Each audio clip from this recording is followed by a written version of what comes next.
Scanto di Calogero Sorce. Scanto della mafia, certo che io scanto, sto maledetto scanto che hanno tutte quante.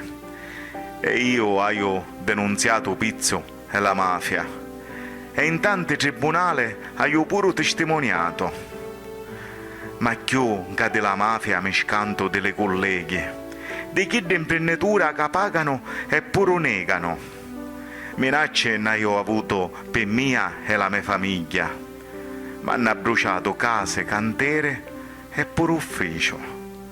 Lo scanto della mafia, sì, io l'ho avuto, ma io testimoniato e mai ho ritrattato. Lo saccio, la mia vita può essere in pericolo.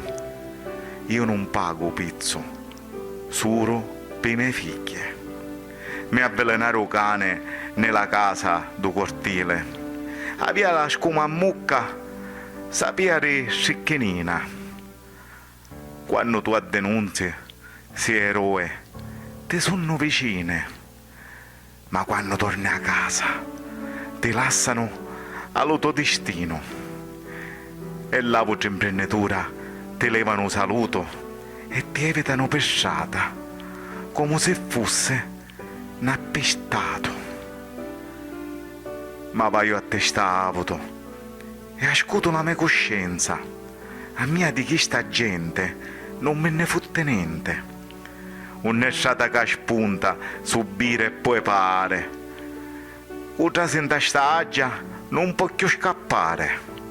Fondava un'associazione, l'antirracket libregliato, che all'imprenditura ci può dare anticchiaciato.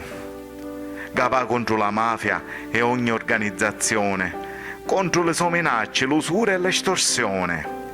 E se tanta altra gente facesse come mia, la mafia nella Sicilia assai curta avesse la via.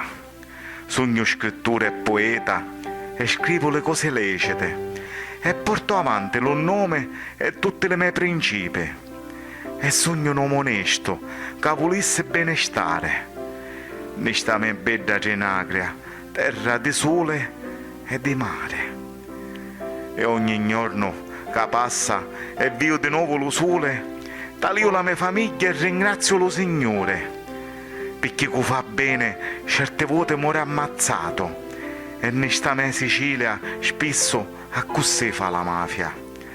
Allora prego sempre e io mi faccio a croce, proteggimi Signore, verso di Tia, conoscimi, e non mi lasciare mai solo negli sto mondo, come Don Chisciotte, contro i mulini a vente. Contro la mafia perde quella stato solo, perché puro se vivo dentro di iddo muore. Quando la vita non ci leva non so sicario, dalle parole dalla bocca ci vuole cancellare.